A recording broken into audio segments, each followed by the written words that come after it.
ఏలూరు జిల్లాలో వినాయక చవితి వేడుకలు ఘనంగా జరుగుతున్నాయి.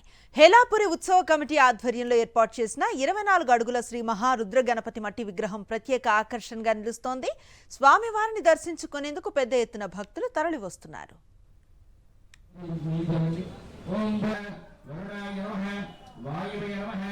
ఏలూరులో గణేష్ ఉత్సవాలకు సంబంధించిన మరింత సమాచారాన్ని మా ప్రతినిధి రాజు అందిస్తారు. వక్రతుండ మహాకాయ కోటు సూర్య సమప్రభ నిర్విఘ్నం కురుమే దేవ సర్వకార్యేషు సర్వదా అంటూ కూడా వాడవాడలా కూడా విఘ్నేశ్వరుడి వేడుకలు కూడా జరుగుతున్నాయి. చూస్తే కనుక ఉమ్మడి పశ్చిమ గోదావరి జిల్లా వ్యాప్తంగా చూస్తే కనుక విఘ్నేశ్వరికి సంబంధించినటువంటి చవితి వేడుకలకు సంబంధించి కూడా ప్రధానంగా విగ్రహాలకు సంబంధించి ప్రత్యేక ఆకర్షణ నిలుస్తాయని చెప్పొచ్చు.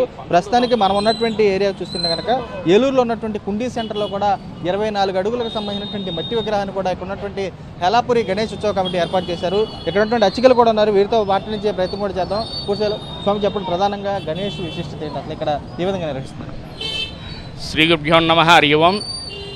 శ్రీ ఏలూరు పట్టణానికి తనమానికమైనటువంటి శ్రీ హేలాపురి గణేష్ ఉత్సవ కమిటీ వారు అత్యంత వైభవపేతముగా పర్యావరణ పరిరక్షణ కోసం మట్టి గణపతిని చేస్తూ ఈ యొక్క ఆరాధన పొందుతూ గత సుమారుగా 19 సంవత్సరముల నుండి ఈ గణపతి ఆరాధన మహోత్సవంలో అత్యంత వైభవపేతముగా నిర్వహించడం జరుగుతుంది. హేలాపురి గణేష్ ఉత్సవ కమిటీ ఆధ్వర్యంలో గత 18 సంవత్సరాలుగా ఇక్కడ గణపతి నవరాత్రి మహోత్సవం జరుపుతున్నాం.